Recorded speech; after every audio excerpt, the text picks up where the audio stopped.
parti. Alors, bonsoir à tous et à toutes. Bienvenue.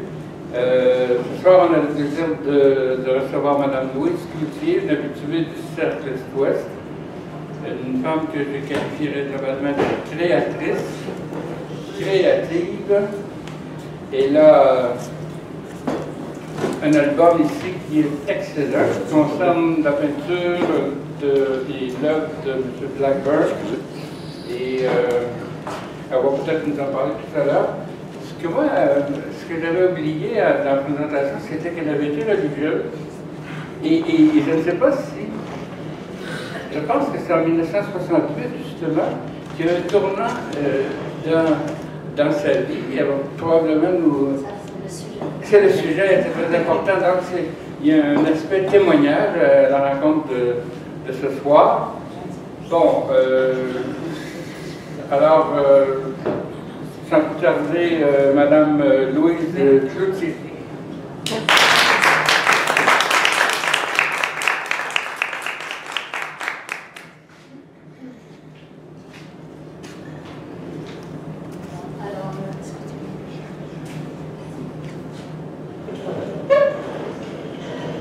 Bonsoir à vous.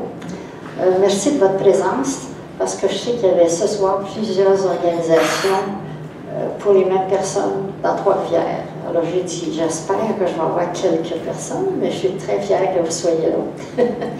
Bon, alors, disons que moi, c'est une vidéo que j'ai préparée par rapport au trouble de mai 68.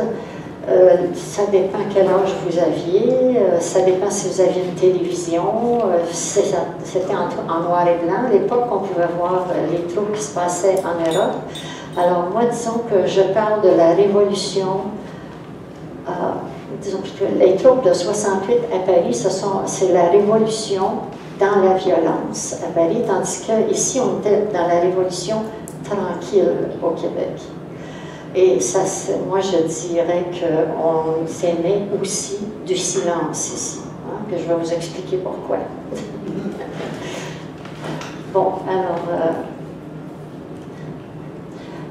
Alors, le sujet de ma conférence, au départ, j'avais dit mai 68, femme du monde. Mais ça porte à confusion.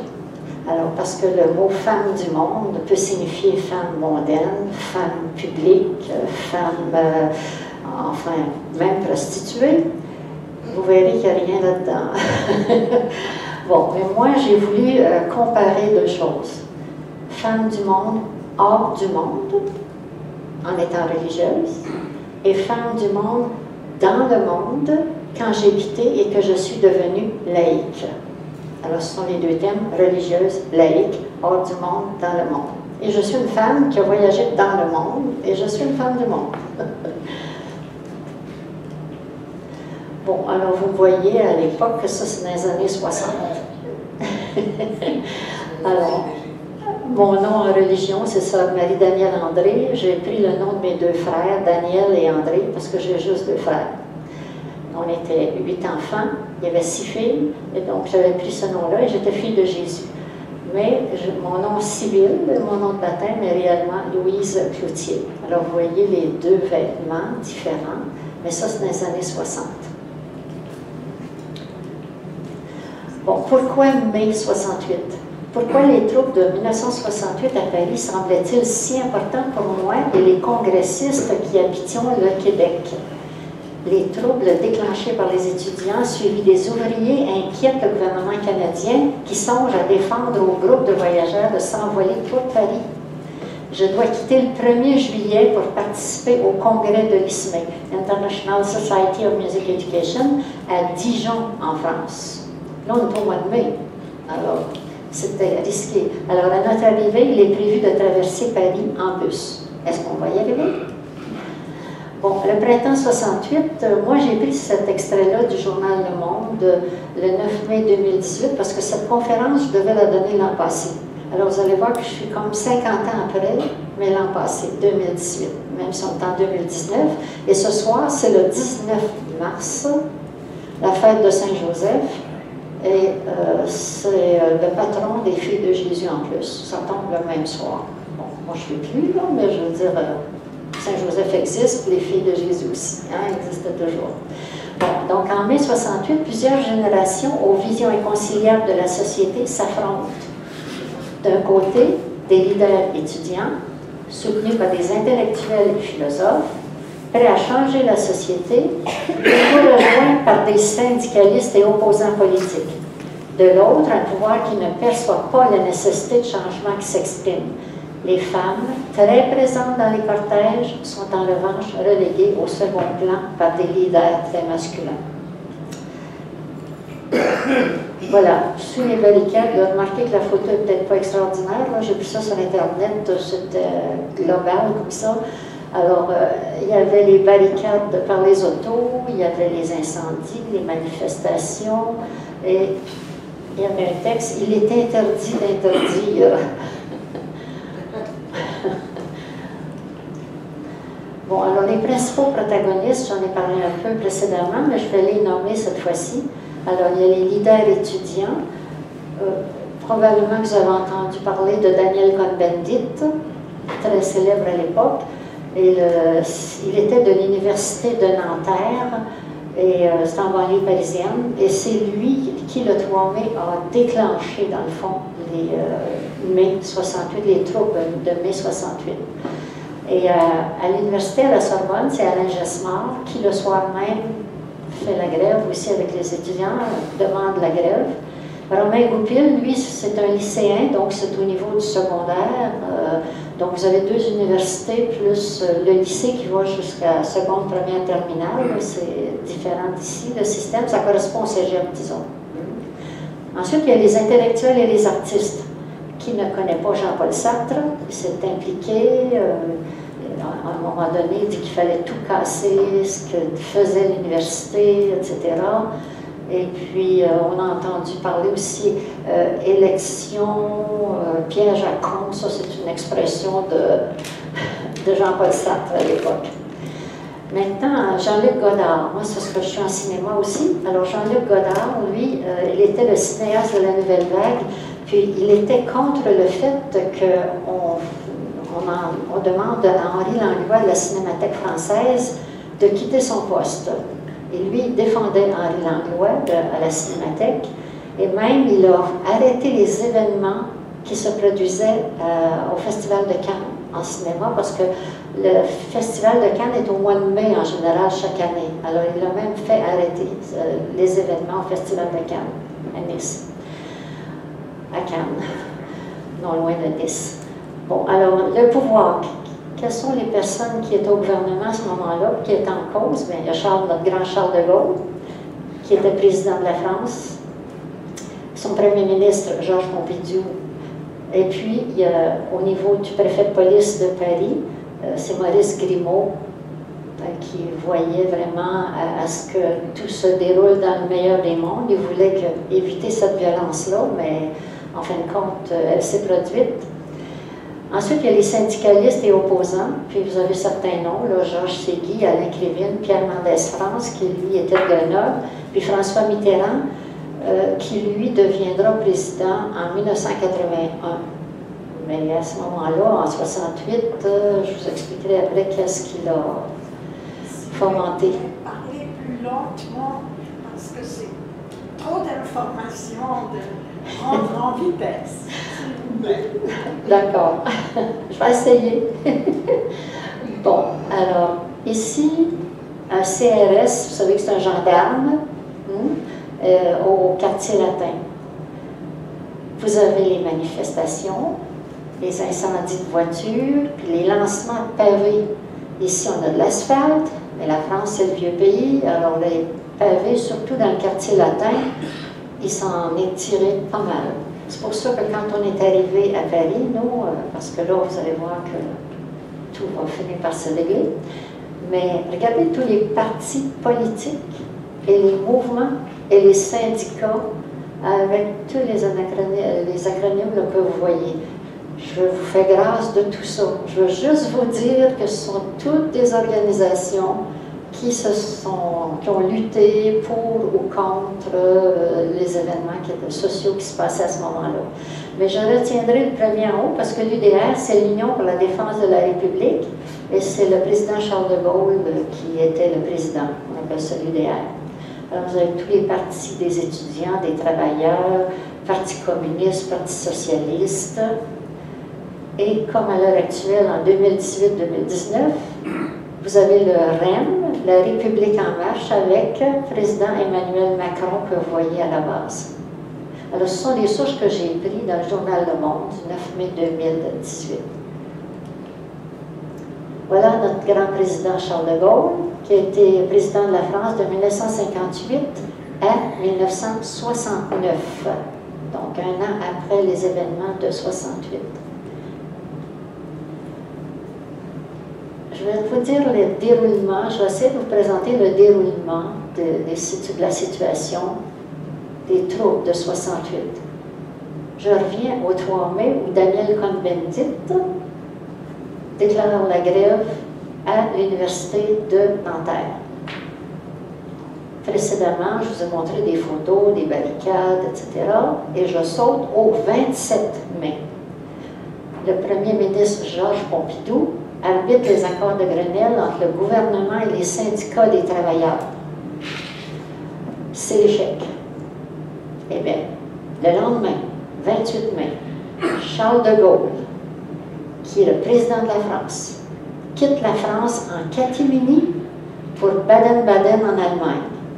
Baden-Baden, ce sont les forces armées françaises qui sont là-bas, puis qui sont d'ailleurs pas très loin de l'Aar en Allemagne, où sont les forces armées canadiennes. Moi, je suis allée déjà.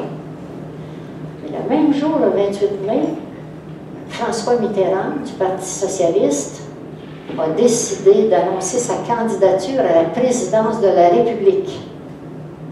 Hein? Alors, il se dépêche et échec. Le lendemain, notre cher, le 29 mai, le général de Gaulle revient après consultation auprès du général Jacques Massu. Il rentre à Paris. Alors, 28, 29, là, on est rendu au 30.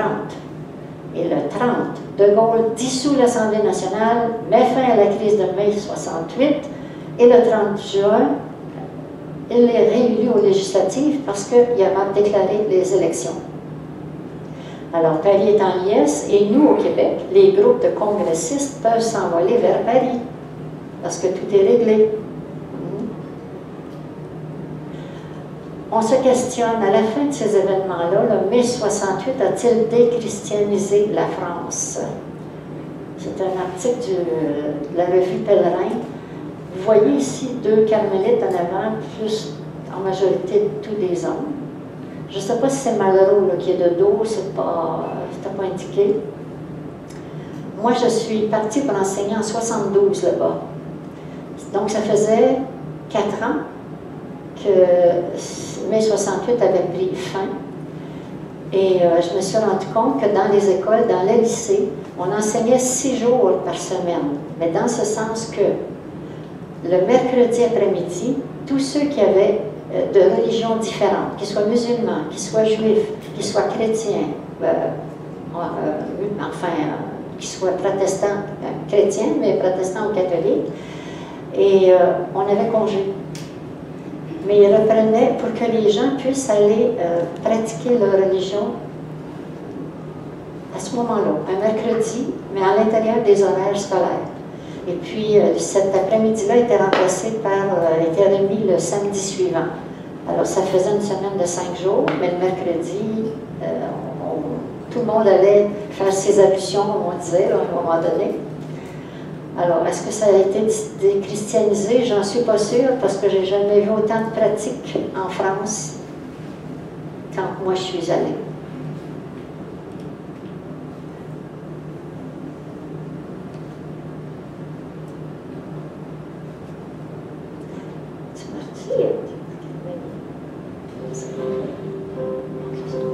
Français de Normandie, je le sais, Québécois de mon pays, je le sais vraiment. Français de Normandie, je le sais, Québécois de mon pays, je le sais vraiment. Alors enfant, ma mère me dit, faut aller à la gare.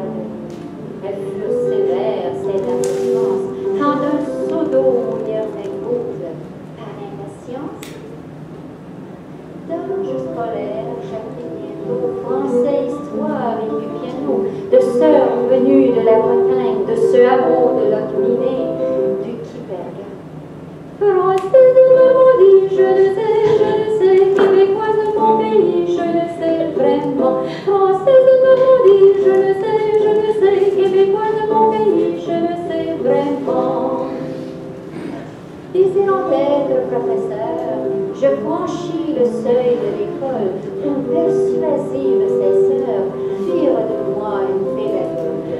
Pour la France, un jour accueilli dans leur rang, j'eus l'impression pendant longtemps que j'entrais dans l'armée de terre plus austère et plus rude que l'ordre militaire.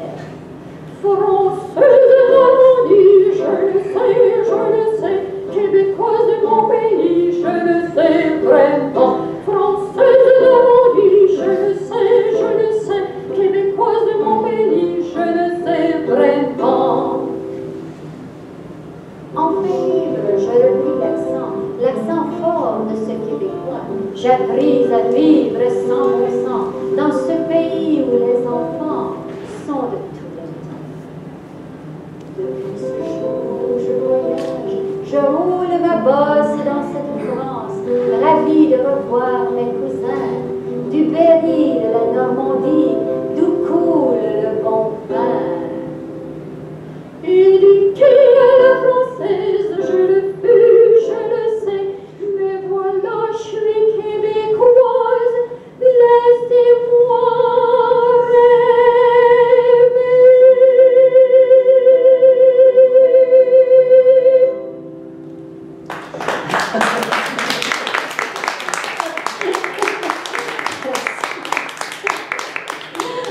Ça a été composé en 1977, comme vous voyez.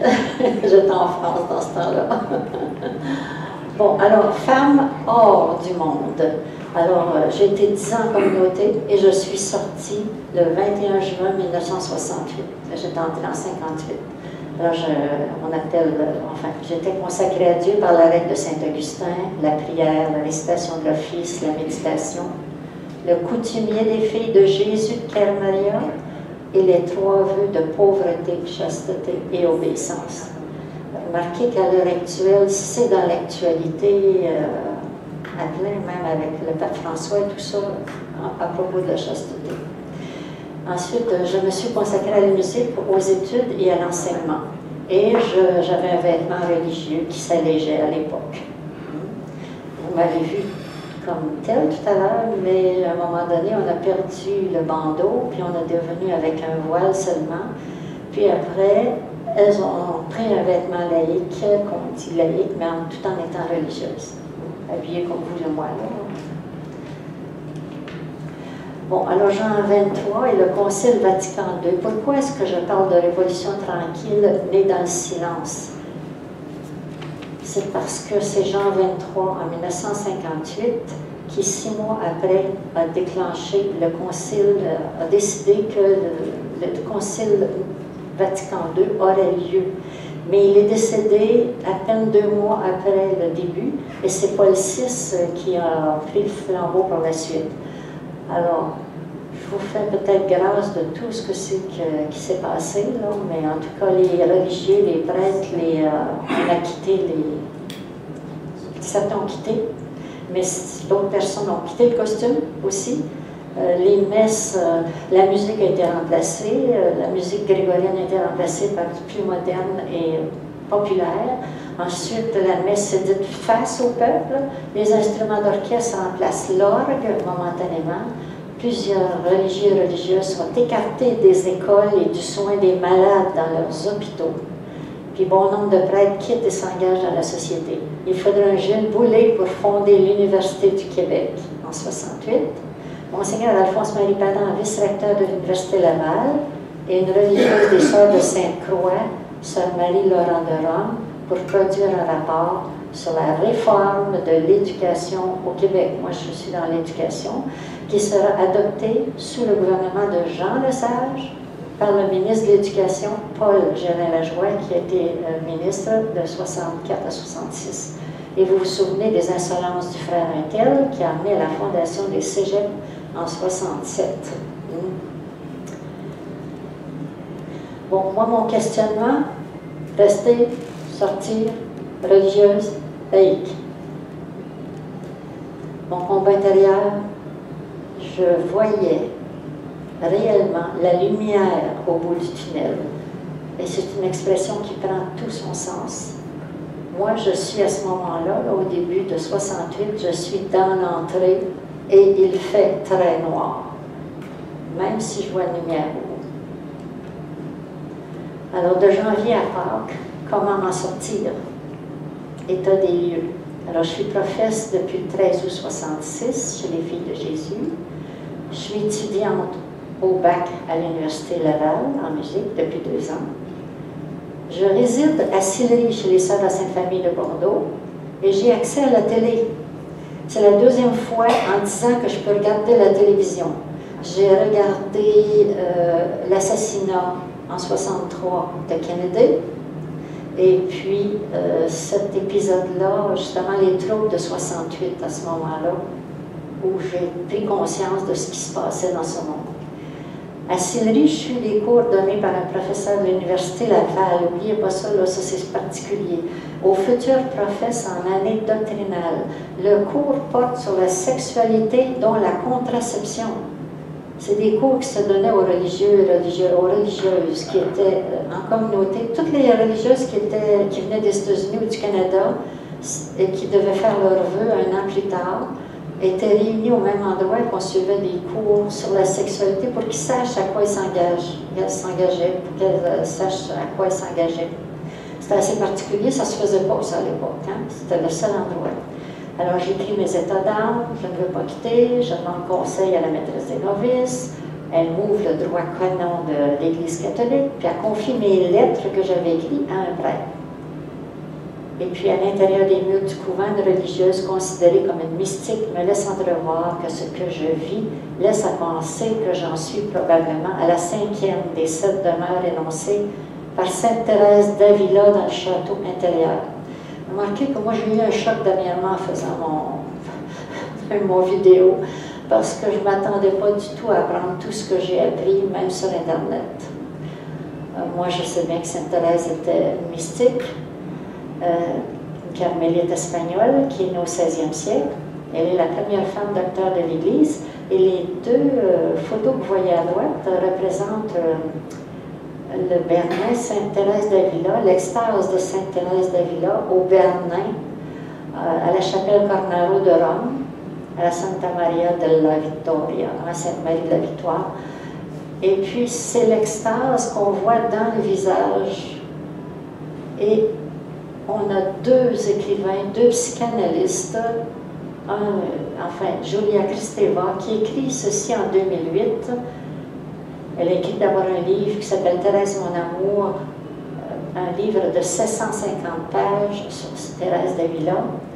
Et elle dit ceci, qu'elle est fascinée que cette hystérique fasse de sa foi sa thérapie. C'est fort. Et ailleurs, elle dit qu'elle aurait été probablement épileptique. Alors, est-ce que ces extases, je me suis posé la question, est-ce que quand elle tombait par terre, c'était son extase? Excusez-moi si je dis ceci, mais c'est parce que j'ai déjà vu des gens qui sont épileptiques et qui tombent par terre, et on parle d'extase et d'extase, alors, en tout cas, je vous laisse le choix de décider de... Et puis ensuite, il y a Jacques Lacan, qui a été le mentor de Julia Kristeva, et puis qui écrivait ceci, là, que c'est pour lui, le visage de Sainte Thérèse, c'est comme un moment d'extase sexuelle. Bon, alors, quand il y a l'orgasme, à un moment donné, on dit ici une représentation érotique, orgastique de l'union de l'être tout entier avec Dieu. Vous penserez ce que vous voudrez, mais je pense que c'est possible, mais je vous laisse penser. Bon, Sainte Thérèse d'Avila, je fais simplement un retour historique, là.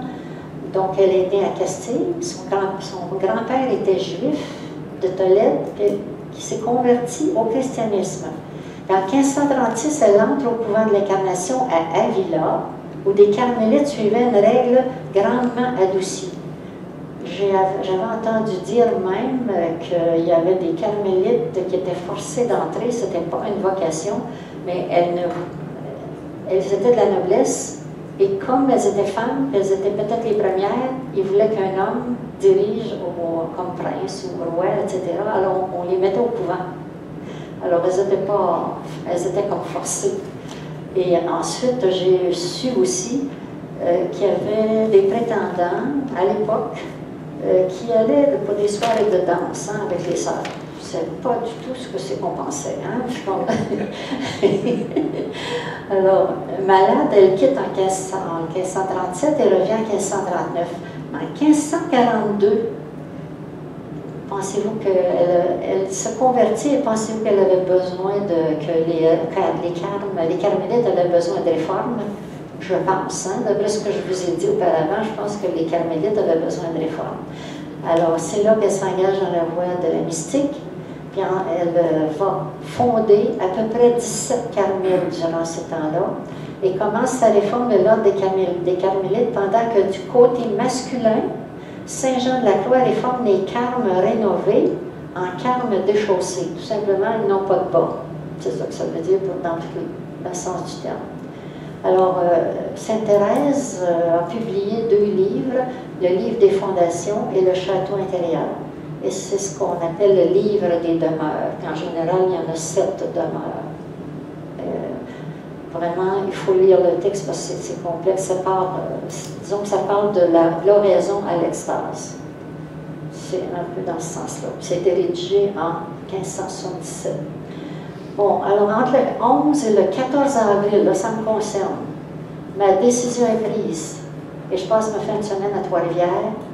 Je suis dans un local de musique avec ma vieille dactylo et j'écris 5 lettres aux personnes concernées pour que je puisse sortir.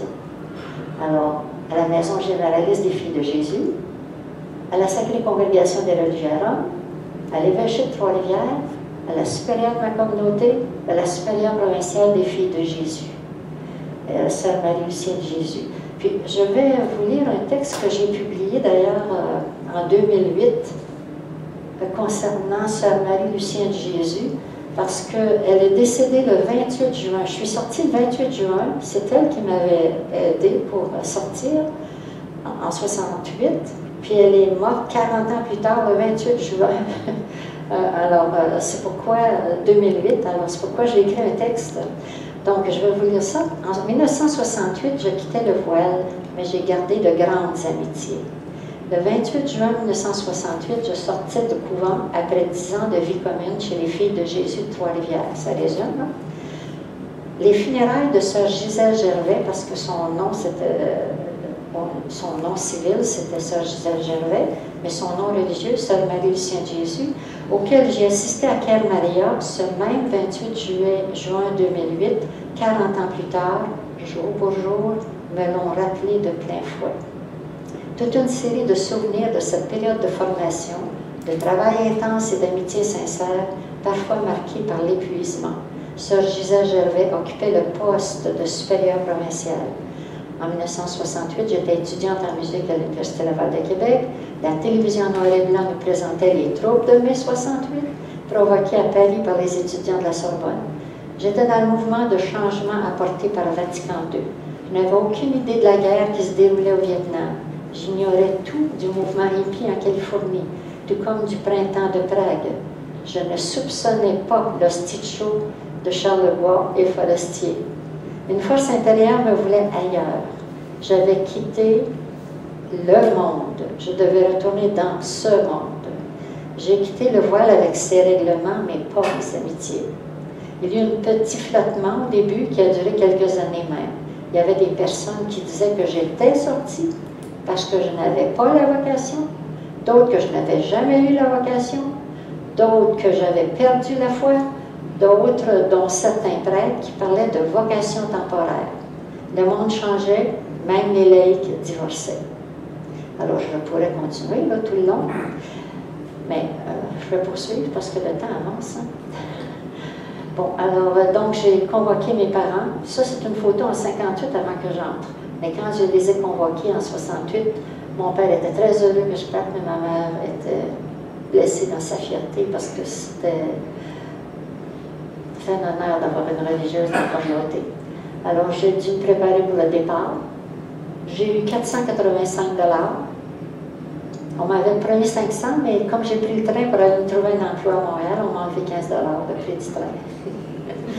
Alors, il fallait aussi que j'ai emprunté, imaginez-vous, 1000 $ habillés en religieuse pour aller au congrès le 1er juillet. Je me demande encore comment le banquier a accepté ce genre de choses. Et donc, je continuais à étudier à l'Université Laval, puis je touchais l'orgue et je dirigeais la chorale aux offices du dimanche à Sillery. Puis j'ai eu un poste d'ailleurs à ce moment-là à Ville de Laval, à la Commission scolaire régionale Maisonneuve. Bon, ici, les documents de sécularisation que j'ai eus l'année passée, j'ai fini par aller les chercher aux archives. Alors, vous avez l'attestation de profession perpétuelle. Et le 24 mai 68, on a reçu de Rome l'acceptation de sécularisation adulte de Rome. C'était écrit en latin. C'était l'époque. Et moi, j'ai signé un texte qui a été traduit en français le 21 juin 68 à Kermaria. Alors, j'ai signé sur les deux noms, sur Marie-Danielle André et sur le nom Louise Cloutier. C'était promis, on m'avait promis 500. Pas grave. Bon, voilà. Là, maintenant, je suis femme dans le monde. Je suis sortie officiellement le 21 juin, mais réellement le 28 juin. Puis le 1er juillet, je prenais l'avion pour Paris. Alors ici, vous avez une vue consacrée au chant et à la musique en général. Ce que je vais faire, là, je vais passer les diapos. Parfois, je vais les commenter, mais en général, j'ai écrit des sous-titres et vous pouvez les... Alors, j'ai enseigné en France, en échange franco-québécois, à Beauvais et Paris. Ça, c'est mon orchestre que j'avais là-bas. Quand je suis revenue, j'étais présidente de la FAMEC, la Fédération des musiciens éducateurs du Québec. Et j'ai fait de la politique aussi. C'est un musicien qui est venu me chercher. Alors, la musique était partout pour moi. Alors, j'étais au NPD, dans le comté de Champlain, en 84. Ensuite, en 88, j'ai eu un poste pour enseigner à l'abbé James. Et ici, vous avez le Beachwalk, le centre culturel des cris de Chisasibi, à l'abbé James. C'est toute beauté. Ça, c'est une de mes classes. La photo n'est peut-être pas superbe, non, mais c'est une des classes où j'enseignais. C'est l'endroit où j'ai préféré enseigner parce qu'on n'avait jamais plus que 15-16 élèves par classe. C'est merveilleux. Si on faisait la même chose ici, comme en France, là, on avait 16 élèves par classe. Même si les classes étaient vieilles, usées, des locaux anciens, on n'avait que 16 élèves. C'est merveilleux. Puis ici, là-bas, c'était neuf, c'était beau, c'était magnifique. Chez les Indiens, Kelly de Chisasibi à l'abbé James, au Québec. Ça, il y en a plusieurs qui ne savent pas ça. Alors ici, comme j'enseignais la musique, la flûte à bec, eh bien, on donnait toujours un concert à Noël. Alors, vous voyez là à gauche, dirigeant avec la flûte à bec, et tous les élèves qui sont assis sont des autochtones, qui jouent, sont des cris de Chisasibi. Et sur le podium, vous avez les enseignants, parce que j'avais une chorale d'enseignants et d'enseignantes de tous les pays. Hein. Il y avait autant du Pakistan, de la Syrie, de la Belgique, de la France. C'était très multiculturel. Bon, ici, remarquez que ça, ils ont pris une de mes photos. Il y a eu un groupe de danseuses qui est venu à Chisasibi en 1988. Ce sont des Huichols. Et j'avais pris une photo. Et la revue, en 2013, sont venus chercher cette photo-là pour la mettre sur la revue de musique et pédagogie de la FAMEC, la Fédération des associations de musiciens éducateurs. Bon, j'ai toujours écrit des chroniques, là. Ensuite, c'est les albums de finissants, ça montre les musiciens. J'ai démarré un laboratoire en informatique en 92-93 à la baie James, chez les Autochtones. Et là, je le signale. J'enseignais en français et en anglais. Hein? Alors, c'est pour ça que vous avez des textes en anglais et en français. Et je recevais des gens qui venaient visiter. Alors, vous avez en 93-94 des gens qui venaient de Détroit, aux États-Unis, et qui sont venus visiter. J'avais mon laboratoire, mon clavier électronique, etc. Bon, je me suis présentée aussi comme candidate en 93. Okay. Bien. Merci. Alors, je suis professeur de guitare, je me suis procuré toutes les guitares qu'il fallait. J'étais organiste et chef de chœur aux missions catholiques et anglicanes. Ça c'est le pasteur. Après la messe de Noël, j'ai été accueillie à la résidence avec son épouse qui était aussi l'assistante directrice au secondaire. Bon, il y a toujours à la fin d'août un powwow à l'île de Fort-Georges sur la rivière La Grande. Alors vous voyez ici, là, les Autochtones du Québec en général n'avaient pas de costume écrit. Mais ils faisaient venir les cris du Manitoba qui arrivaient en costume de ballon. Et qu'on se repose hein, sur l'île de Fort-Georges. Ça, ce sont mes élèves. Les Autochtones écrits toujours à la baie James, à Chisasibi, où j'enseignais aussi le français et l'histoire générale, en plus de la musique. Et chaque été, j'ai toujours participé à des congrès sur l'éducation musicale. Et là, vous avez un programme, parce que je suis allée en Australie, je suis allée en Finlande, puis je suis allée en Corée du Sud, avant d'aller en Afrique du Sud.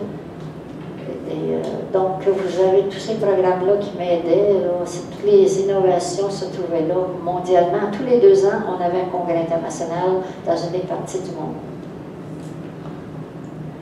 Bon, la centrale hydroélectrique, la Grande 2 à la baie James, avec mes invités, c'est-à-dire que souvent, j'avais des gens qui venaient me voir, puis on allait toujours, c'était à 2 heures de distance, alors on allait toujours à Hydro-Québec, à la centrale LG2. J'ai fait des films. Remarquez que les images là, que je vous ai montrées aujourd'hui, c'était des reproductions. Là, je ne suis pas très satisfaite de la qualité. Là. Mais remarquez que j'ai été déléguée par Téléfilm Canada pour assister au Festival de Cannes en 1995. En 1995, j'ai quitté mon poste. J'ai plutôt eu une démission. Là. Et puis, c'est plus qu'une démission. Je veux dire, il faut que je raconte un petit peu. En 1995, on m'a accusé faussement, et puis c'est pour ça que j'ai perdu mon poste. J'ai gagné la cause au bout de 6 mois parce que c'était faux, totalement faux. Mais quand même, entre-temps, j'étais au sud. Ça, j'appelle ça au sud, mais je suis allée au Nouveau-Brunswick. Et puis on fêtait Antonine Maillet à ce moment-là. Alors, Michel Quintal était invité à aller à la radio. Je l'ai accompagné, je conduisais à ce moment-là. Bon, voyez-vous, moi, j'aime beaucoup voyager. Toutes les religions, je les ai côtoyées. Il n'y en a pas une que je n'ai pas côtoyée. Alors ici, je dirais que c'est le plus beau voyage de ma vie que j'ai pu faire en Israël en 2005. C'était magnifique. Mais avant de partir, je peux vous dire que j'avais énormément de réticence à cause du fait des Palestiniens, etc. Là, maintenant, je sais la part des choses. Je vous dirais, enfin, je n'ai pas le temps de vous expliquer ça, là, mais je suis capable de faire la part des choses maintenant. Bon, alors, la chapelle historique du Bon Pasteur à Montréal, ça, c'est la première conférence que j'ai donnée 20 ans après le décès du compositeur Maurice Blackburn. Ici, là, j'ai travaillé en collaboration pour faire ce disque, c'est un coffret à double disque. La conférence portait sur son œuvre comme compositeur et comme cinéaste.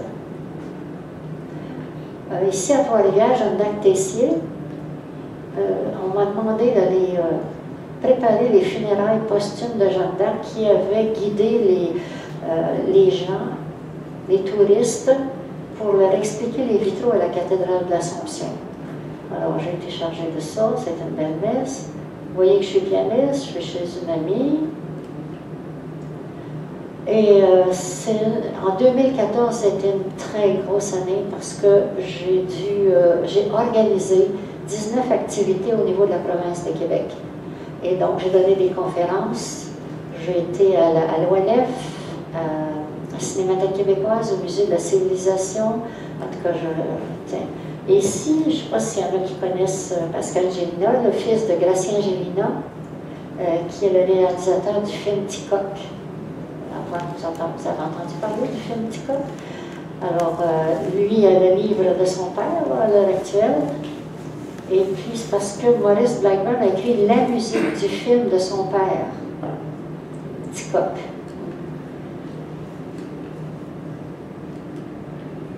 Bon, attends. Alors ici, on se trouve au Centre de musique canadienne du Québec à Montréal, avec Sonia Paquet. Puis Esther Rochon, c'est la fille du compositeur Maurice Blackburn. Et moi, je suis éditrice de partitions musicales pour orchestre, et puis j'en avais exposé à ce moment. Alors ici, j'en ai, là, juste pour montrer. Alors, bon, j'exposais au Centre de musique canadienne.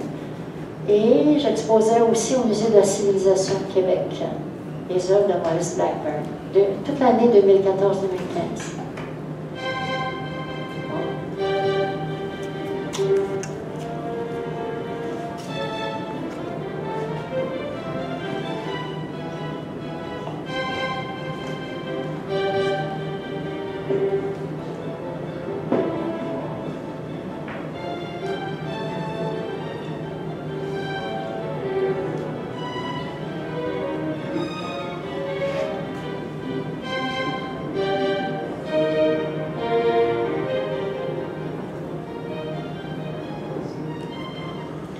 Bon, alors, toujours en 2014, j'ai donné une conférence à un colloque à la Cinémathèque québécoise, toujours sur Maurice Blackburn. À l'Hôtel de Ville de Québec, une épigraphe a été produite, et il y avait 10 personnalités de Québec en présence du maire Lavaume qui ont été honorées à ce moment-là. Ensuite, j'ai édité la partition de Maurice Blackburn, Fantaisie en mocassin, et ça a été joué à l'Orchestre symphonique de Québec, toujours en 2014, en novembre. Et à Ciné Campus, ici à Trois-Rivières, j'ai présenté aussi la vie de Maurice Blackburn. Hop là. Ici, remarquez que je fais un bond, là, je suis rendue sur la réserve Crete-Chisasibi en 2015. Ça, c'est la maison d'une de mes amies. Remarquez qu'ils ne sont pas dans la rue, les gens qui habitent sur une réserve indienne à Chisasibi, chez les Cris de Chisasibi. Parce qu'ils ont un conseil de bande très actif. Hein? Ici, c'est une école primaire à Chisasibi, chez les Cris de Chisasibi. Je pense qu'il y en a plusieurs qui voudraient avoir une magnifique école comme ça. Si vous n'avez pas vu les classes, hein, c'est magnifique. Là. Bon, maintenant, on a célébré le centenaire d'Anne Hébert en 2016. Alors, j'ai fait cette vidéo aussi, en projection. C'était organisé par l'Université de Sherbrooke, mais ça se passait à la Grande Bibliothèque aux Archives nationales du Québec. Alors, Anne Hébert, qui a vécu en France très longtemps, hein, mais qui est décédée en 2000. Et l'an passé, j'ai présenté un livre ici. Sur Maurice Blackburn, puis j'ai exposé au Salon du Livre de Trois-Rivières. C'est peut-être un peu brouillé, là, mais c'est ce livre-ci. Politique et causes humanitaires. Bon, ici, c'est que j'ai voulu photographier mon neveu blessé de guerre revenu d'Afghanistan. Ensuite, ma sœur, à Carpe Diem, qui est décédée en 2015. Mon autre sœur, qui est au CHSLD, Louis Denoncourt, et je dirais qu'elle est très bien traitée, malgré ce qu'on peut dire des fois des CHSLD. Là. Et c'est de circonstance à l'heure actuelle, là, parce qu'on a reçu Jacques Médecin au temps d'une pinte à Trois-Rivières en juin 2018. Et j'ai conversé avec lui à ce moment-là. Et je m'occupe aussi d'amis musulmans, réfugiés, syriens, francisés au Québec. Tous ces termes-là sont là. Et là, on est en croisière sur Saint-Laurent en juillet 2018. Et je voudrais rendre hommage à mes amies musiciennes, filles de Jésus. Sœur Suzanne Hubert, Sœur Louise Provencher et Sœur Sébastien Germain. Elles ont été soit collègues, mais une est organiste, l'autre elle est accordéoniste, et puis l'autre elle est pianiste et chef de chœur, et elle a 93 ans, la dame à droite, là, je l'ai eue en fin de semaine. Moi, j'ai gardé de très grandes amitiés. Et ceci, c'est une photo que j'ai prise à Drummondville.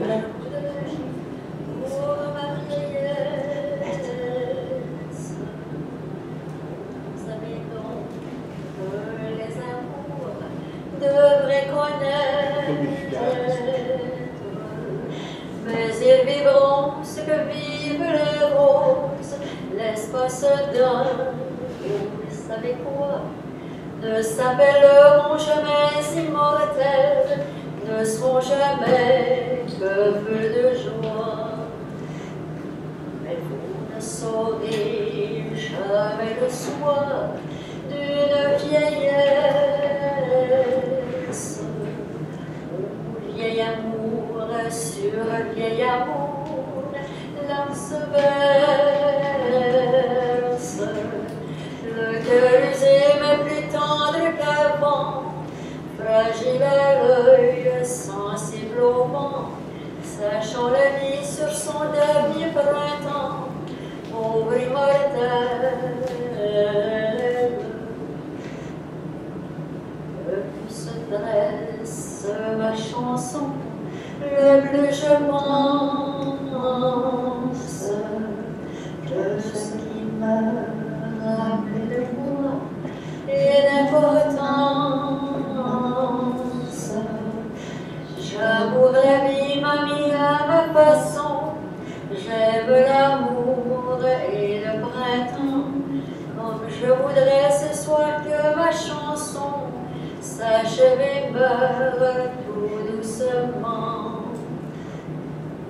Vous avez donc que je voudrais pour ma vieillesse.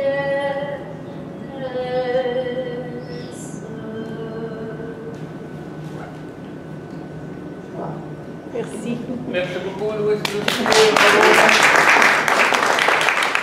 Alors, le 9 avril, la conférence de Gérald Godet, poète, écrivain, qui va lancer un livre d'entretien bientôt, là,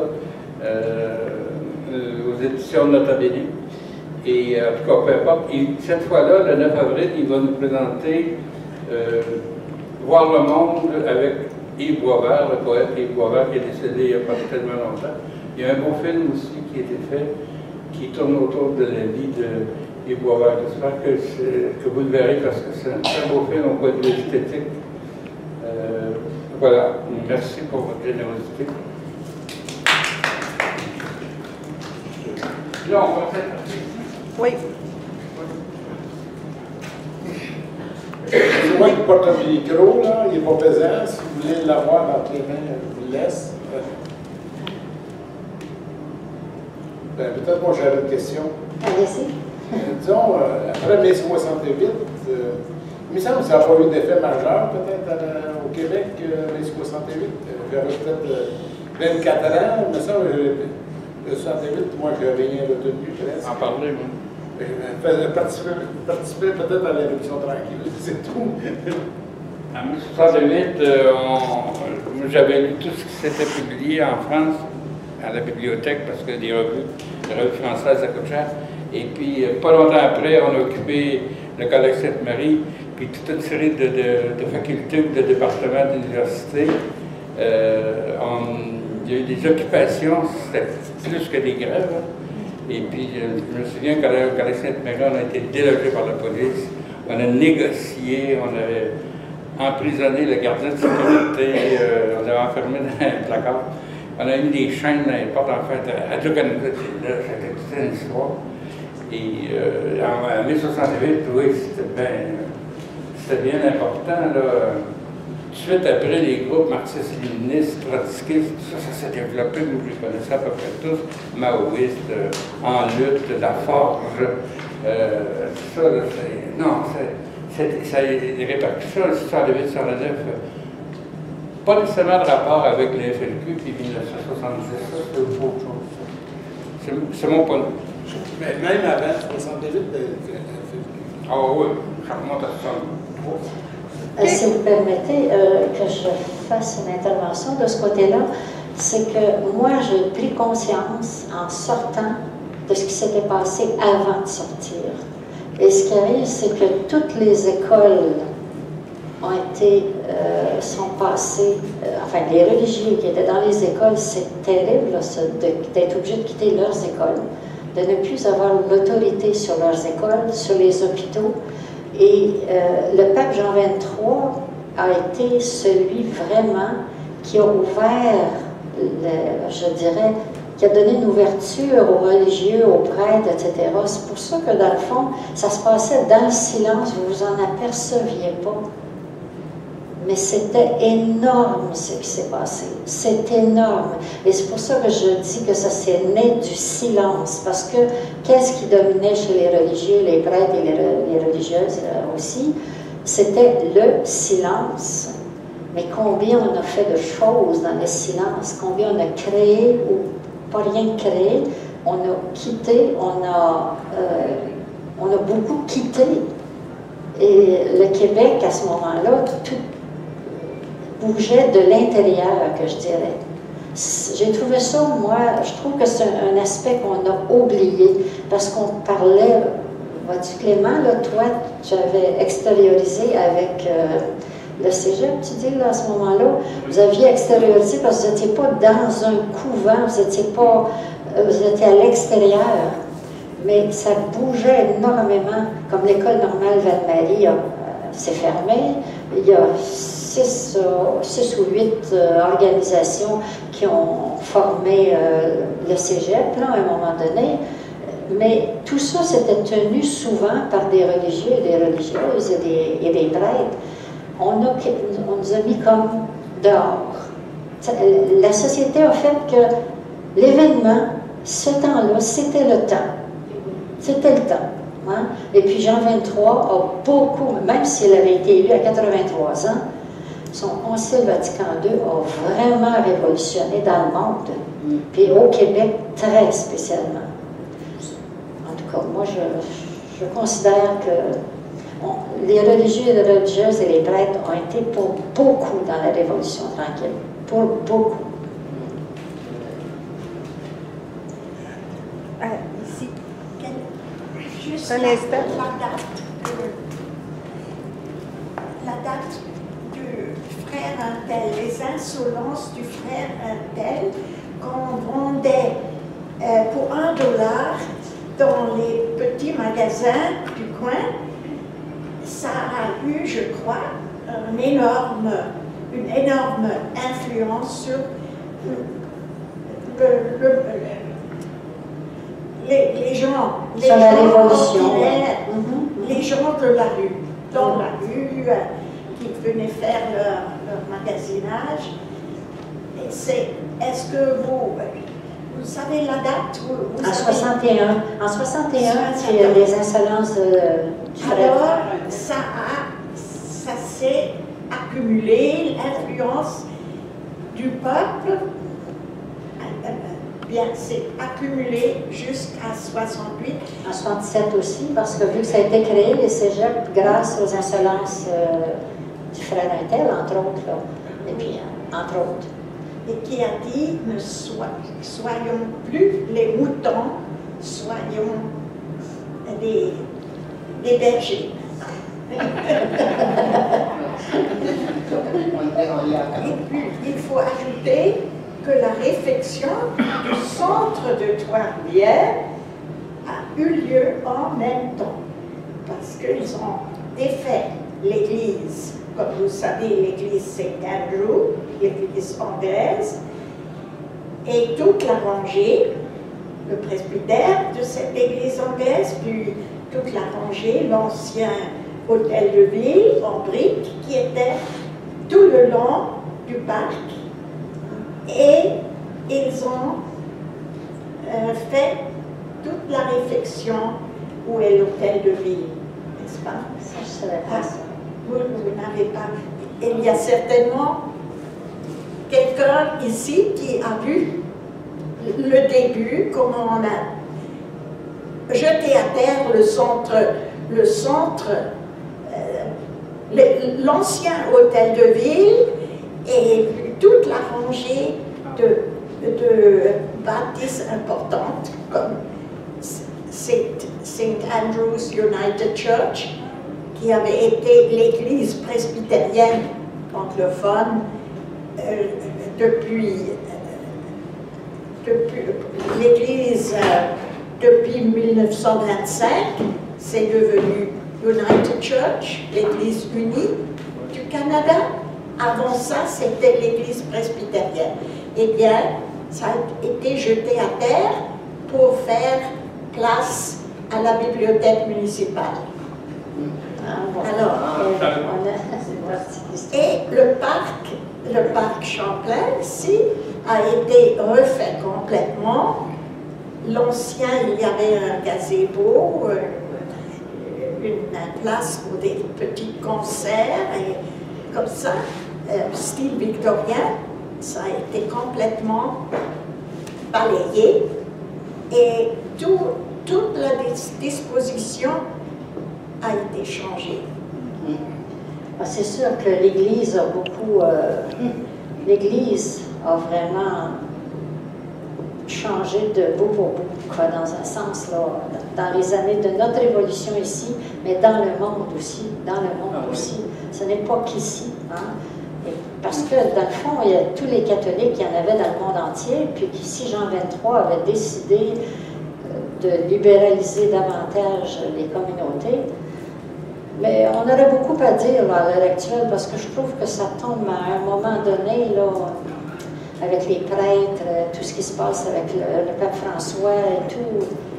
Je peux vous dire que on aurait beaucoup à dire à l'heure actuelle sur ces vœux que les prêtres prononcent, et puis que dans le fond, c'est depuis le 11e siècle à peu près qu'ils ont dû qu'ils n'avaient plus le droit de se marier. Puis c'est une question économique. Alors c'est pour dire que un homme reste un homme, qu'une femme reste une femme. Ici. Mais ça va revenir qu'ils vont s'en marier, les prêtres. On s'en va vers ça. Vas-y, Joyce. Vous avez dit tout à l'heure, Madame Cloutier, que avant de sortir du couvent ou de l'ordre religieuse, vous ne saviez pas ce qui s'était passé auparavant et que vous avez découvert par la suite. Est-ce que maintenant que vous êtes sorti depuis fort longtemps et que je vous vois comme une personne étant très impliquée autant chez les CRI et dans le reste du pays, est-ce que vous voyez une similitude de ce qui se passe aujourd'hui avec l'éveil des jeunes par rapport à la crise climatique et le danger pour leur avenir? Et est-ce que vous pouvez faire une sorte de corrélation avec ce qui se passait dans le temps? Je vais vous dire, moi je suis, à l'âge que j'ai, là, ça fait quand même 60 ans, cela, j'ai 50, 51, mais moi j'ai 79 ans à l'heure actuelle. Alors j'ai vécu le temps où on se préoccupait vraiment de l'environnement sans le savoir. On a une sœur ici qui s'appelle la sœur verte. Oui, et elle avait cette réputation. Ça a été la première femme biologiste, je crois, au Québec, dans les années 60, et que j'ai eu à côtoyer pour la lutte contre Énergie Est. Maintenant, vous, qu'est-ce que vous en pensez de cette situation avec votre perspective dans le temps et votre perspective actuelle. Est-ce que vous suivez ce dossier-là un tout petit peu? Je suis ambivalente moi aussi. Parce que ce qui arrive, c'est qu'il y a de plus en plus de monde dans ce monde. Et il faut les faire travailler. Puis il faut qu'ils mangent. Il faut qu'ils se logent. C'est terre à terre, mon affaire, mais... Alors, quand une industrie démarre, c'est vrai que j'ai des doutes à savoir le futur à propos du pétrole, etc., mais on ne peut pas tout couper d'un seul coup. Ça, je regrette, là, mais si on s'en va vers 10 milliards d'habitants, là, il va falloir quand même qu'on conserve certains acquis tout en développant pas entièrement non plus. Mais jusqu'à quel point on doit s'arrêter? Remarquez que, je vais vous dire, moi j'avais des terrains à Saint-Philippe-d'Argenteuil, puis c'était dans les années 70. Et puis ils voulaient passer le pipeline à ce moment-là. Vous remarquez qu'on est en quoi? En 2019. Ça fait longtemps qu'on en parle. Et moi, je me suis même occupée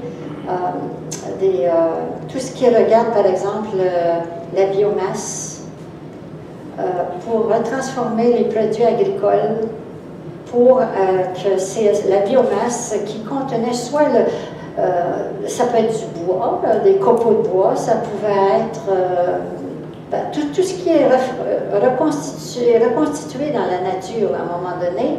Bon, alors à ce moment-là, on pouvait faire du chauffage, on pouvait... Bon, mais par contre, on a beau aller au gouvernement, puis d'abord nous, là, bon, moi-même, là, j'ai pas 1 million à présenter. Et il faut 1 million pour construire une usine, il faut installer une usine à tel endroit, il faut que ce soit pas trop loin pour que le transport soit rentable, quoique même en Allemagne, à l'heure actuelle, ils ont décidé de faire des pipelines derrière les maisons. Oui, de façon... Oui, mais c'est merveilleux parce que la biomasse fait chauffer les maisons comme telles. Ah, vous parlez de biomasse? Oui, je parle pas de... Oui, je parle de biomasse, je parle pas de pipeline d'essence, là. Je parle de biomasse. Hein. Voilà. Mais là, à ce moment-là, il faut avoir de l'argent, il faut aller au gouvernement. Au gouvernement, si tu n'as pas d'argent, quand je suis arrivée, moi, à un moment donné, ils ont dit, si vous n'avez pas 10 000 $, on ne prend pas votre invention. Si vous n'avez pas 10 000 $ à nous donner. Mais ce qui arrive, c'est que tout est géré dans ce monde avec le pouvoir, l'argent, la politique. Chaque industrie ou chaque manufacture ou chaque organisation a ses désirs, ses buts. Chacun veut survivre sur cette terre. Puis par contre, on veut que la terre survive. Okay? Mais là, c'est une autre chose. Parce qu'on est très nombreux, on est de plus en plus nombreux. Puis je ne suis pas sûre qu'on y arrive aussi facilement qu'on pense. Je ne sais pas, là, mais j'ai des doutes. Merci. Pour en revenir à mai 68, la révolution culturelle de mai 68 a eu des effets importants sur les relations entre les hommes et les femmes. Même si les leaders étudiants étaient machistes, étaient des hommes, en fin de compte, ça va entraîner ça va être un point de départ pour le féminisme français, un peu plus pratique que la philosophie de Simone de Beauvoir, quelque chose d'un peu plus incarné dans les couples, dans les discussions, et dans la vie, dans la cuisine, et dans le lit, etc. Là, ça, c'est une chose importante. Il n'y avait pas de dimension environnementale. Moi, ça a pris, j'étais jeune à cette époque-là, ça prend un peu de temps qu'on prenne conscience des effets du barrage Aswan en Égypte. Et ensuite, on s'est mis à parler de réchauffement climatique, de gaz à effet de serre. Bon, tout ça, j'ai découvert ça en 68, 69, j'en parlais aux gens, puis ils se demandaient si je venais pas de Mars, là, réchauffement climatique. Et fait que de 1968, beaucoup d'influences, beaucoup de conséquences sur les rapports entre les hommes et les femmes. Pas vraiment d'ouverture à l'environnement. C'était le mouvement hippie américain, beaucoup plus proche des idées amérindiennes, de la spiritualité autochtone. Et là, on avait une idée de la préservation, de la spiritualité de l'écologie. C'est ça la différence entre les États-Unis et l'Europe, je pense, au niveau de l'environnement.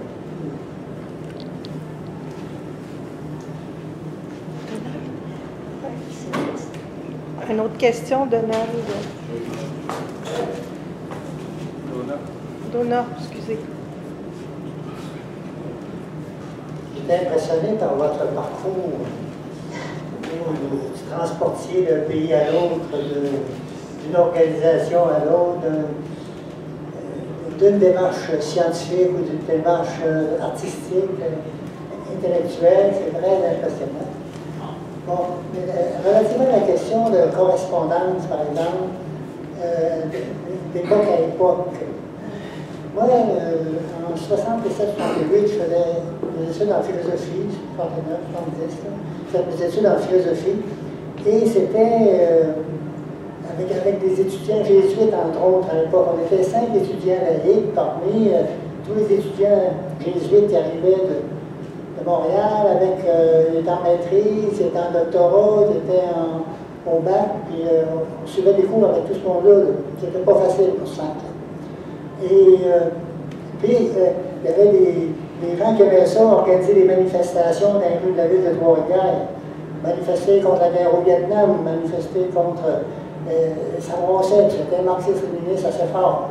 Il y avait par exemple 3 Haïtiens dans le groupe, puis c'était des marxistes-léninistes pour 2, puis l'autre c'était un adversaire. Ça était inquiétant, le climat était très inquiétant. Et là, c'est 68, ça brossait, on avait des informations là-bas, puis c'est comme si ça voulait créer un effet d'entraînement. Et moi, j'avais remarqué qu'en Chine, il se passait exactement la même chose. C'était la révolution culturelle en Chine aussi. Là. Ça brossait partout. Alors, je me demandais, mais comment ça se fait? Comment expliquer ce phénomène généralisé? Vous voyez, et c'est ça. Et là, quand on parle de l'histoire, quand on parle de l'horloge, du temps, tout ça, pour moi, l'horloge du temps, c'est tout le système solaire. Et à ce moment-là, chaque planète a son cycle, la Lune a son cycle, le Soleil a son cycle, tout ça, chaque planète. Et si on veut faire des correspondances, il faut aller assez différencier pour établir des correspondances dans l'espace des siècles, puis voire des dizaines de siècles, pour établir des correspondances. Puis là, ça se fait. Moi, 68, c'était clair. 66, c'était la grande conjonction d'Uranus-Pluton. Ça se produit une fois dans 500 ans. C'est Pluton, d'habitude, c'est plusieurs siècles. 252 ans, ça. Pour Uranus-Pluton, conjonction. Alors, c'est un événement rare. Puis après ça, bien, ce qui se produit à ce moment-là va se répercuter. Voyez-vous, des gens qui naissent, par exemple, qui sont nés en 66, de cette période 66 à 69, sont tous des gens caractérisés par cette conjonction-là. Autrement dit, le processus continue. Et à un moment donné, ça se transforme. Ça passe à l'autre chose. Quand j'étais étudiant en philosophie, au cégep, pas étudiant, mais professeur de philosophie au cégep, je voyais les étudiants devant moi, puis je disais, mais qu'est-ce qu'ils vont être quand ils vont arriver sur le marché du travail, dans l'action sociale, politique, dans leur métier, tout ça. J'ai l'impression que j'ai un curieux regard, puis c'est... L'avenir se présente souvent mieux qu'on le pense parfois. Et mais on est à même de mieux comprendre certains événements qui arrivent, certaines catastrophes qui arrivent. Vous voyez, c'est parti. Mais il y a aussi, si on généralise, l'Église catholique, là, elle était dans tous les pays du monde. Quand Jean XXIII a vraiment décidé de transformer, de moderniser l'Église, ça a vraiment touché le monde entier, que ce soit la Chine, l'Australie, la Nouvelle-Zélande, tous les pays ont été touchés. parce qu'il y avait des missionnaires, comme on disait à l'époque, là, qui étaient partout, de toutes les religions d'ailleurs aussi, c'est pas seulement une religion. Alors ça a vraiment bougé énormément dans le monde. Et, comme on dit, il n'y a jamais rien qui arrive pour rien. C'est une autre étape qu'il faut arriver à passer. C'est comme dans nos vies, on a des hauts et des bas, c'est dans les discussions qu'on avance. Et puis je pense que moi, je laisse la vie se promener comme ça et m'amener ici et là à un moment donné.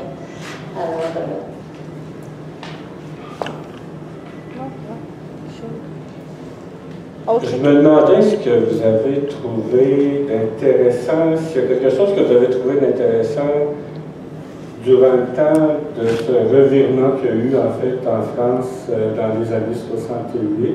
On n'a pas parlé beaucoup, parce qu'on sait qu'aux États-Unis, en fait, il y a eu des manifestations aussi contre la guerre qui ont été très très fortes. Il y a eu une musique, en fin de compte, qui a transformé un petit peu, en fait, la musique ancienne, puis qu'on avait, en fin de compte, une musique qui était des fois près du folklore et des chansonniers à cette époque-là. Il y a aussi, en fait, je pense, quelqu'un l'a mentionné tantôt, les rapports hommes-femmes qui ont été modifiés. Il y a eu cette laïcité qui se préparait au Québec. Est-ce qu'il y a quelque chose que vous retenez, en fait, de ces années-là qui vous ont semblé particulièrement positif? Mais moi, remarquez que j'ai toujours été considérée comme une rebelle. Fait que ce qui est arrivé, c'est que dès qu'il y avait un événement qui se produisait, je pouvais être en accord, mais j'étais en désaccord avec d'autres aussi. Comme par exemple, musicalement, là, vous faites référence aux États-Unis, mais au Québec, peut-être que je n'ai pas tellement développé, mais c'était le chant grégorien qu'il fallait diriger tout le temps, et là, c'est passé à la musique plus populaire, avec des instruments de musique ici, parce que moi, j'étais obligée de former les prêtres à la nouvelle musique. Et puis, j'étais obligée d'apprendre les nouveaux airs aussi qui étaient composés. Mais il y avait aussi, moi j'étais à l'école à un moment donné, et à l'école, il était défendu que les élèves écoutent des Beatles. Et là, moi, comme j'enseignais la musique, puis c'était en 63, 64, dans ces coins-là, puis ça a continué quand même, et bien je disais aux élèves, cachez ça, ne le dites pas, écoutez-le si vous voulez, moi je ne vous l'enlèverai pas, le matériel qu'ils avaient entre les mains, qui parlait des Beatles, ou enfin les magnétophones peut-être qu'ils avaient pour entendre. Je dis, moi je ne vous l'enlèverai pas. Mais l'école demandait d'enlever ces instruments-là aux élèves. Et moi je leur disais, écoute, faites comme si je ne vous ai pas vu. Alors j'ai toujours été un petit peu comme ça, là, je les ai laissés. Mais au niveau de la musique, ça a énormément changé. Hein?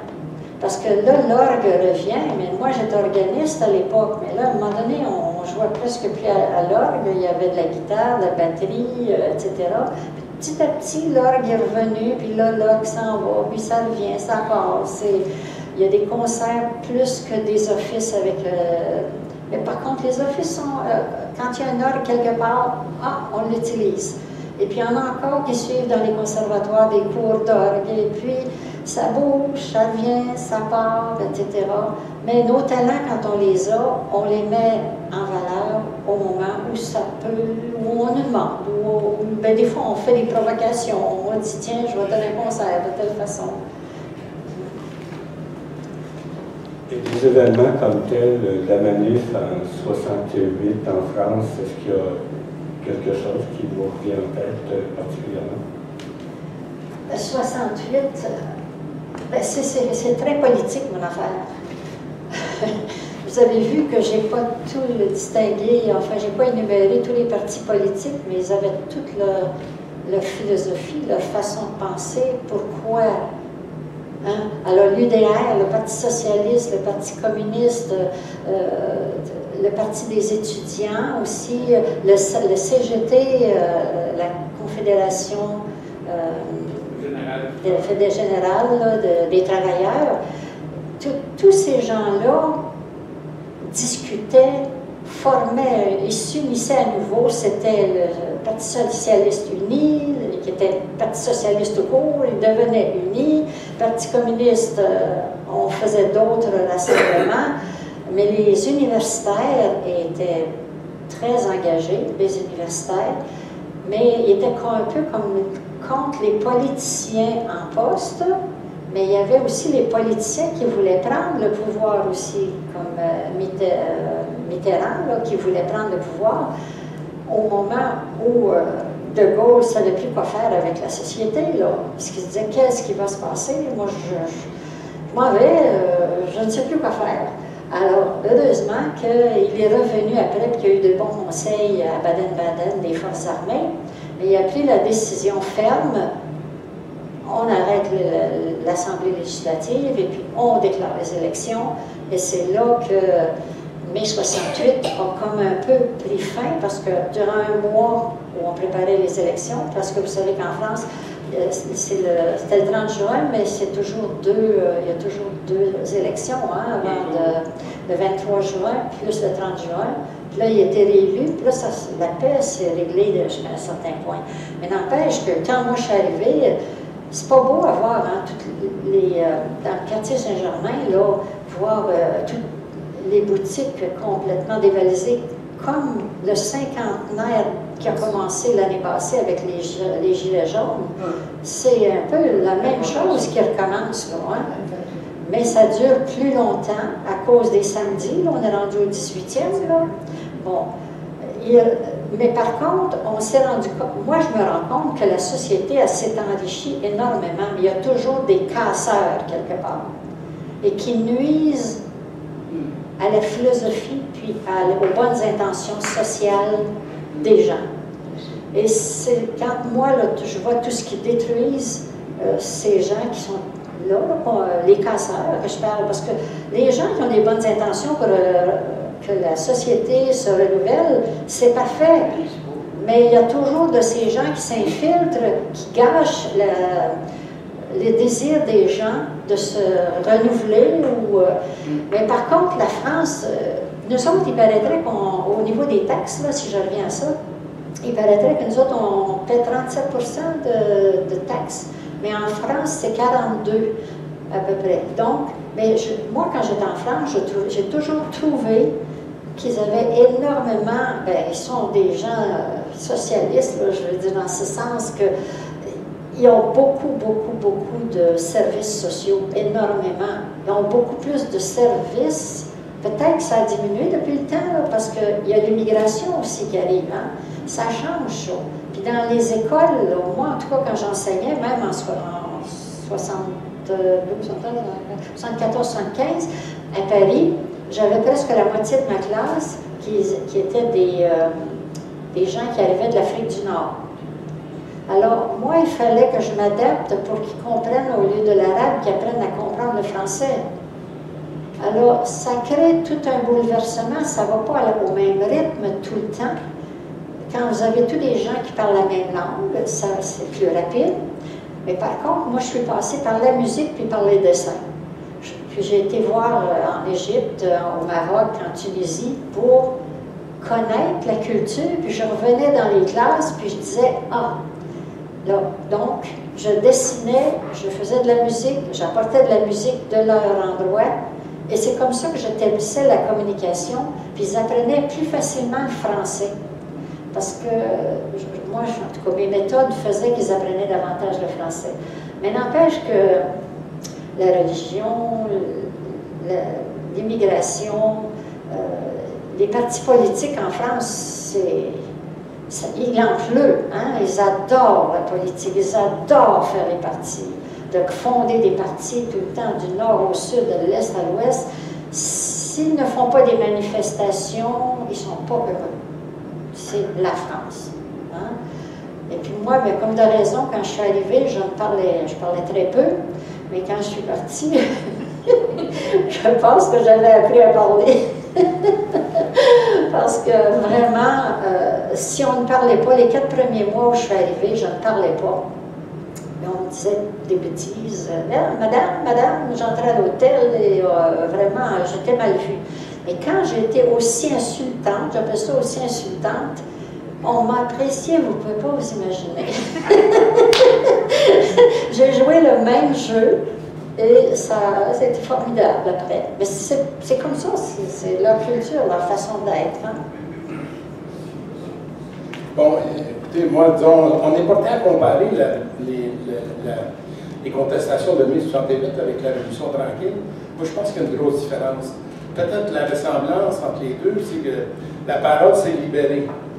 En France, on avait une société plus autoritaire. Les gens de mai 68 ont commencé à parler. Ça a aidé. Dans les universités, par exemple, c'était très, très sévère. Hein? Puis les professeurs qui voulaient libérer ça aussi. Bon, au Québec, nous aussi, on a libéré notre parole. Mais je pense que le contexte est tout à fait différent parce qu'ici, il y avait l'Église catholique qui contrôlait les services de santé et les services d'éducation. Moi, je suis né en 44, mais j'étais en campagne. Et vu le gros changement qu'il y a eu au Québec, pour moi, c'était un changement pour le meilleur parce que moi, j'étais au collège privé, mais mes parents n'avaient pas cet argent pour envoyer mes frères et sœurs au collège. Vous savez, la Révolution tranquille, le rapport parent, pour moi, ça a été pour mes parents une libération. Parce que, et là, la Révolution tranquille du Québec s'est préparée depuis les années 45. Ça n'a pas commencé du jour au lendemain. Ça a pris du temps. Il y a une libération qui est différente ici. Pas juste la parole, mais il y a la création d'institutions qui pouvaient remplacer le clergé dans les collèges, dans les institutions. C'était impossible. Les collèges classiques, par exemple, à l'époque, ne pouvaient pas répondre à tous les besoins dans le domaine de l'éducation. Écoutez, les étudiants étaient choisis, il y avait des examens à l'entrée, puis il y a beaucoup de gens qui voulaient faire éduquer, élever leur enfant, donner une instruction à leur enfant. Je pense que les gens, mais c'est sûr que ça a affecté beaucoup les prêtres, les religieux, cette révolution-là, mais je pense qu'on ne pouvait pas faire autrement, à mon point de vue. Je ne sais pas si vous pensez que la Révolution tranquille est différente des problèmes qui ont été vécus en France en mai 68. Oui, moi, ça, certainement. Certainement. Ah oui, moi, c'est pas... Quand je vous parle de mai 68, des troupes de 68, là, puis de la Révolution, pour moi, c'est opposé. Hein? Ce sont deux sortes de révolutions. C'est pas du tout la même chose. Hein? Vous avez raison. Absolument. Est-ce qu'il y en a d'autres qui veulent avoir dans le micro? Aglaé. Merci. Oui. En Europe, c'était aussi le temps de la révolution du Portugal, du peuple contre les terriens. Et c'est le peuple qui a gagné. Je crois que c'était 67 ou 68. Et ça a fait que ils n'ont plus envoyé des soldats dans les colonies d'Afrique, Mozambique et Angola, et les terriens ont dû partir, ils se sont sauvés au Brésil et en Espagne, et leurs châteaux sont devenus des auberges ou des musées. Aujourd'hui, vous, les touristes, vous allez héberger dans les châteaux perdus par la noblesse à ce temps-là. Il y a juste quelques-uns qui sont revenus, qui ont pu reprendre leur possession, mais c'est le peuple qui a gagné dans cette révolution non sanglante. D'ailleurs, on appelle la révolution des œillets. The Carnation Revolution en anglais. Et il y a des livres écrits sur ça.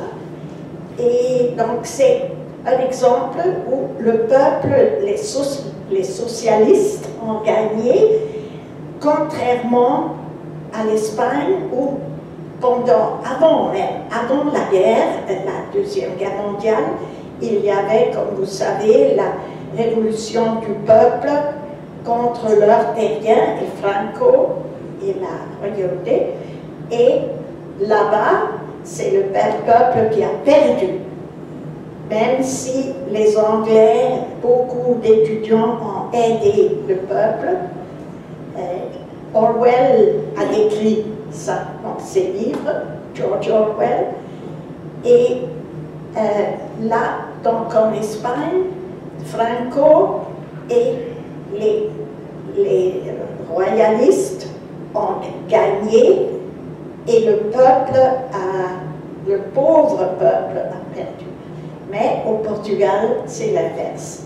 Et c'est ça, mais en France, par exemple, moi je me suis rendu compte que quand je suis allée à la Sorbonne, là, en 74-75, il y avait vraiment eu un très grand changement parce que ce n'était plus magistral nécessairement les cours, etc.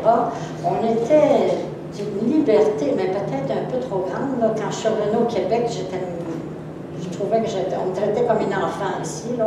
Mais là-bas, c'était devenu, par exemple, on nous disait à la maîtrise ou au doctorat, on vous donne 10 livres à lire, vous en allez chez vous, vous achetez ça, vous lisez ça, et vous m'apportez votre rapport, je ne sais pas, dans 3-4 mois, etc.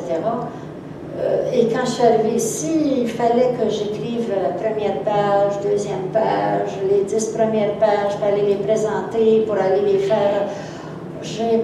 Moi, j'ai complètement décroché ici qu'à un moment donné, j'ai vu que même dans l'éducation, ça avait bougé énormément. On était rendu beaucoup plus autonome.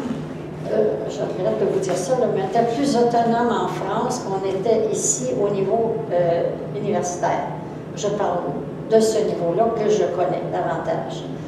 Et ça me rendait malheureuse de ne pas faire ma recherche, de continuer d'être curieuse, d'écrire à ma façon, de présenter mes documents à ma façon. Et il y avait beaucoup, beaucoup plus de liberté, même si on était dans des édifices anciens, mais que j'adore, moi, là, parce que j'adore l'architecture. Hein? Alors, donc, ça me plaisait d'être dans des vieux monuments, mais par contre, en éducation, je trouve qu'on avait évolué beaucoup, on avait beaucoup évolué. Mot de la fin, Louise. Oh, bien, je vous remercie de votre présence parce que, remarquez bien une chose, moi-même, personnellement, j'ai trouvé un peu difficile de faire ce que je vous ai présenté ce soir parce que c'est la première fois que je présentais ma vie en public. Et vous n'en avez pas toutes les facettes remarquées, là, mais parce que j'ai oublié, je n'ai pas parlé des amours ou quoi que ce soit, mais puis des amours des animaux aussi, que j'adore aussi, qu'ils soient des animaux sauvages ou des chats, j'adore les animaux et j'aime voyager et enfin, il y a eu des maladies aussi, il y a eu des accidents, mais je vous ai présenté l'essentiel. J'espère que ça vous a inspiré puis que vous êtes satisfaite de votre soirée. Moi, je suis très satisfaite. Merci de votre présence.